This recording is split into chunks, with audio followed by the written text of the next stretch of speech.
Welcome to Hacking Your ADHD. I'm your host, William Kerb, and I have ADHD.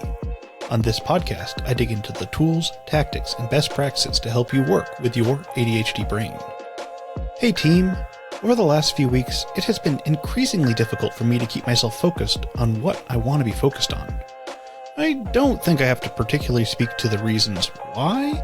We're all handling the state of the world in our own ways. In many ways, it has a similar feeling to the beginning of the pandemic, where I felt like I needed to pay extra attention to the news because so many people around me were just ignoring all the alarm bells. Trying to deal with all of this while also having to grapple with the cognitive dissonance of having to go on with real life while all of this is going on at the same time can feel incredibly difficult. It feels like we should just be able to press pause on all the other things going on in our life right now. But regardless of how we feel, time marches on.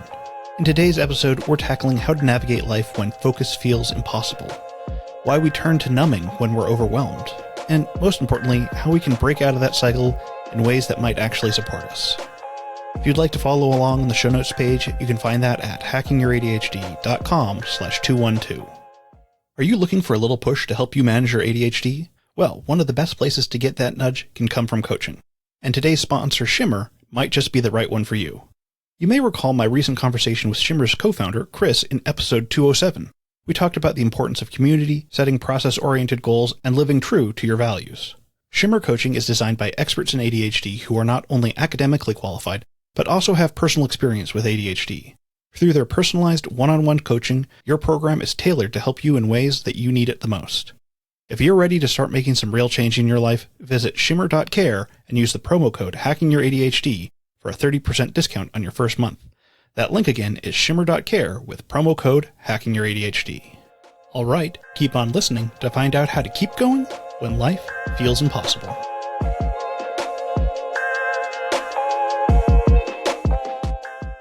One of the stories I haven't talked about much on this podcast is about one of the most difficult times of my life, which was right after my mom died. It was a sudden, unexpected event. I saw her one week and then was away for the weekend and she was gone. And life went on. And I don't mean that in the sense that I moved on from her death quickly, but rather that life didn't screech to a halt or standstill like I thought it might. There were things that needed to get done, not just in the sense that I now had to deal with all the work that comes along with someone dying.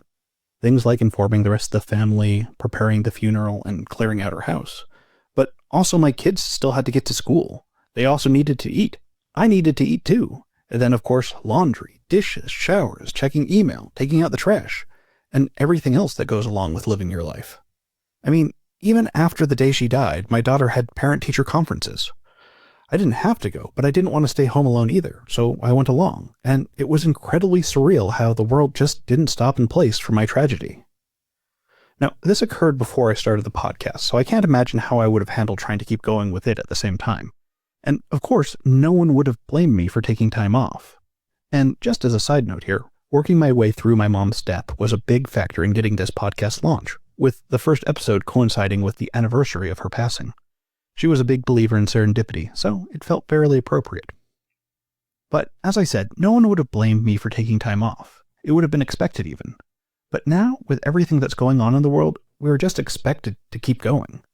We still have to eat, we still have bills to pay, there are still things on my to-do list that I want to make sure get done. And yet, my focus wavers. Even in the best of times, I can have trouble staying focused on what I want to concentrate on. Right now, I need to put in that extra effort if I want to keep going. But that's not always the level of effort I have available. I think it's vital that we are acknowledging that it takes this extra effort right now, because if there's one thing I can't stop harping on when doing this podcast, it's how important it is to non-judgmentally step back and observe what's actually going on with us. One of my first inclinations when starting to work on this episode was talk about how to get ourselves to focus when focusing is hard, ways we can push through that resistance. And to be sure, we're going to get to some of that. But first, let's also try to give ourselves a bit of grace. It's okay if you're having a hard time, and we're not always going to be able to push through everything. Just take a breath and go easy on yourself. Okay, let's start off by talking a little bit about numbing. When we're numbing, we're trying to avoid facing uncomfortable emotions or realities. This can include overindulgences in TV, social media, food, alcohol, drugs. But importantly, numbing can also come from things that aren't vices. For example, a few weeks ago, I was checking in with a friend, And he told me that the way he was dealing with everything was just to really dive into his work. He figured he'd just make it so that he was so busy that he couldn't even consider what was going on in the world. Now, remember, our definition of numbing is behaviors focused on avoiding our feelings. This means this guy was absolutely using numbing by trying to overwork himself and avoid feeling his feelings. I also know people who dive into exercise in a similar way. And I do want to emphasize, when I'm talking about this, I'm specifically speaking about doing these activities specifically to avoid feeling how you're feeling, because working and exercising are still important things to do. Now, with this in mind, there are a few questions that are popping up for me. The first being, well, what's so bad about numbing when everything's out of control? Because it does feel like it would be nice to zone out for a while and not think about everything going on. It feels like the more I pay attention to everything, the more stressed I feel, and that at some point I'm just going to pop. So maybe I do need to disengage, even if for just a little bit. And yeah, don't let yourself pop. That's also super not helpful, especially if that popping involves yelling at your friends or family or going down some other self-destructive rabbit hole. Don't do that. But we also have to know that we have more options than just numbing out or hyperstress. I know with ADHD, moderation can be incredibly difficult, but I'm not even really talking about moderation here. What I'm trying to say is that we have more than just those two options. There are other ways that we can direct ourselves that are going to be better options in both the short term and long term. It's also important to note that while it can feel like we could enter a state of being comfortably numb and just kind of go with the flow, the truth is that when we're in that state, we're just hiding from our feelings. But they're still there, just under the surface. Being comfortable implies a sense of being at ease, a sense of contentment. But what numbing brings is a detached indifference. Numbing may feel like the natural response to stress, and in some ways it is, but it's only meant to be temporary. It's a way for us to cope when things get to be too much. Sometimes we just need some time to stare at the wall. And trust me, I get it. When things feel out of control, it is tough to engage in the ways we want to. This episode has been on the back burner for the last few weeks because it wasn't something I could handle writing at the time. It's completely acceptable to say, hey, I can't handle this right now, and tune out for a bit, to give yourself some time to regroup and feel maybe just a little bit better. But this doesn't work as a long-term solution. Now, with that said, I know one of my biggest faults is often when I'm trying to get into the mindset of turning things around, I fall into the trap of thinking, time to go big or go home. Because, well, of course, I want to go big. If I'm making a change, let's really get something going. But that's not how we want to approach this. I mean, with my track record, more often than not, go big or go home means that, well, I'm going home. We don't need the ultimate plan where I never rest and I feel great all the time and everything always gets done and I guess I just don't have ADHD anymore plan. Please raise your hand if you have written something like that. Not in those words, but in those ideas. Because I know I have, and it just feels so good at the moment. And then, wow, yeah, that is not something I'm ever going to be able to follow through on because that's not really a plan. It's a fantasy. And not even a particularly good one. This is essential to remember when we're trying to talk about moving away from numbing. We need to pace ourselves and allow ourselves to take breaks. Which of course is tricky because taking those breaks can resemble the same numbing behaviors we're trying to avoid. Understanding your intentions, feelings, and the outcomes is crucial for distinguishing between genuinely taking a break and engaging in numbing behavior. Numbing is a form of escapism. We're trying to distract ourselves from reality. When we take breaks, the intention is to rest and rejuvenate. We are typically more present and aware during the activity, even if it's just relaxing or involves doing nothing. And really, our two biggest indicators here come from, are we engaging with something mindlessly or not, and then how we feel when we're done. With numbing, we often feel worse after the fact because while we are able to relieve some of the stress, it was only really in the moment. Generally, a break should leave you feeling refreshed, or at least a little bit more relaxed. Think about doom scrolling.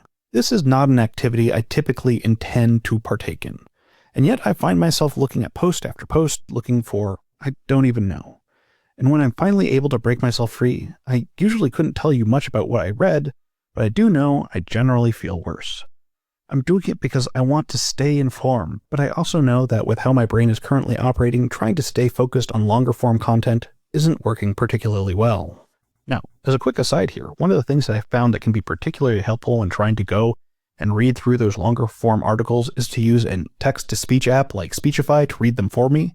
Stress makes my dyslexia worse, which means I read slower, which means my ADHD kicks in, and then I get bored because I'm reading so slowly, which makes my concentration shift, which makes it even harder to read.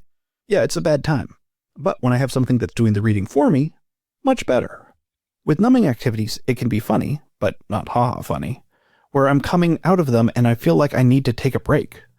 And this is because, again, while numbing activities may relieve some of what I'm feeling, it's typically only temporary relief. As soon as life kicks back in, so do those negative feelings. Of course, sometimes we do need that band-aid solution, but it's not something we want to get used to leaning on. On the other hand, when I'm trying to take a break, I'm going to be doing something that lets me engage with myself a bit more. So this isn't me saying that I need to take a deep dive into my feelings here, just whatever I'm doing for my break isn't specifically about trying to disengage. For example, right now I've gotten really into doing these code word puzzles.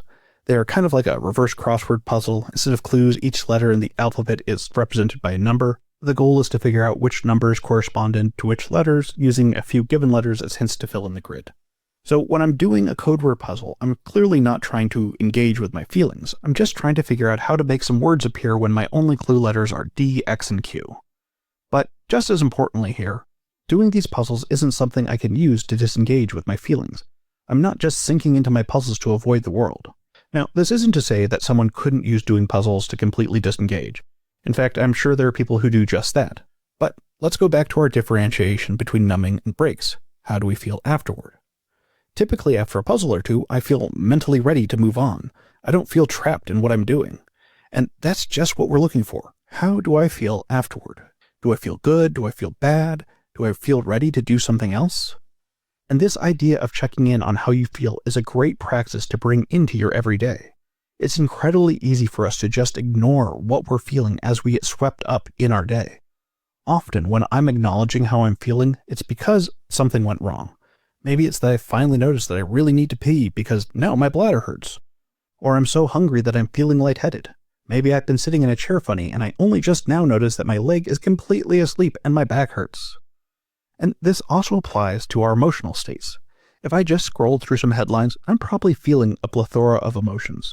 Sad about a plane crash, angry about a confirmation hearing, scared about what's coming next, apathetic about the fact that I feel like I can't do anything about it, and maybe a little guilty that I'm not doing more. One of the things that we need to consider with executive dysfunction that comes with ADHD is that we also have a lot of trouble regulating our emotions.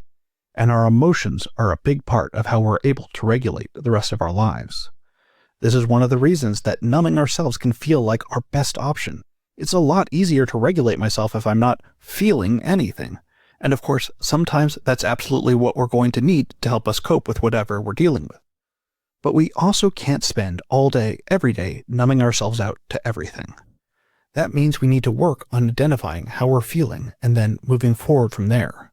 With that knowledge, we can then start approaching what we can do, because often it feels like all we have is our little bucket of water and we're standing in front of a great big fire.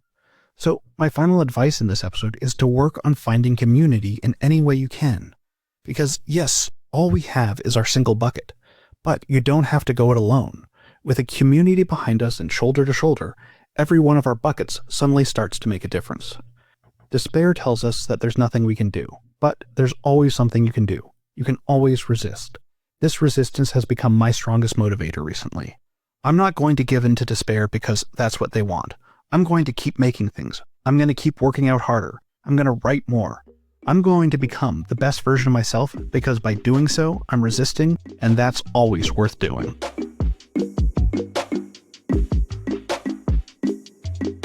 Thanks for sticking with me all the way to the end. Before you go though, let's do a quick rundown of today's top tips. 1. More than anything, I want to remind everyone to give themselves grace when they're going through something. We're not always going to get it right, but being hard on ourselves is never the right answer. 2. Throughout your day, take a moment to check in with how you're feeling. We tend to ignore our feelings until they become something that we have to deal with when they're overwhelming. 3. Forget about the go big or go home mentality. Tiny changes, like 5 minutes of mindful breathing or taking a short walk, are more effective than drastic, unrealistic plans. 4. When everything feels overwhelming, find support. Whether it's a friend, an online group, or a therapist, you don't have to do everything alone. Alright, that's it. Thanks for listening. I'd love to hear what you thought of this episode. Feel free to connect with me over at hackingYourADHD.com/contact. You can also find me on Blue Sky or on YouTube at HackingYourADHD. If you'd like links or to read this episode's transcript, you can go to the show notes page at hackingYourADHD.com/212. Today's episode was powered by Shimmer, the #1 ADHD coaching platform for teens and adults. At Shimmer, coaching goes beyond the basics, integrating strengths-based development and one-on-one sessions designed just for you. Work with your coach to determine how to use these strengths to tackle day-to-day tasks and achieve long-term goals and help you bridge the gap between what you want to do and what you're actually doing. Jumpstart your journey at shimmer.care and use promo code HackingYourADHD for a 30% discount on your first month. Unlock your potential today. That link again is shimmer.care with promo code HackingYourADHD. If you'd like even more Hacking Your ADHD, be sure to sign up for my newsletter, Any and All Distractions, which comes out every other week. In it, I give out my best distractions of the week, be they what I'm reading, what I'm playing, or what I'm watching. I also try to give out a few bits of actionable advice in each newsletter, although your mileage is going to vary there. If that sounds like something you're interested in, head over to hackingYourADHD.com/newsletter to sign up. I also want to let you know about the Hacking Your ADHD Patreon that I've been reworking. You can easily find that at hackingYourADHD.com/Patreon. I'm going with a pay what you want model, meaning that all levels of the Patreon will receive the same stuff. You can pay $0 or $2 or $10, and it's all the same to me. The only real difference coming from roles that are assigned on the Hacking Your ADHD Discord. Which reminds me that I also wanted to announce that we're now on Discord, which you can access through the Patreon, which again is pay what you want. So if you want to come check out either of those, just go to hackingYourADHD.com/Patreon and sign up. Also, don't forget to go subscribe to our YouTube channel, which you can find at youtube.com/@HackingYourADHD.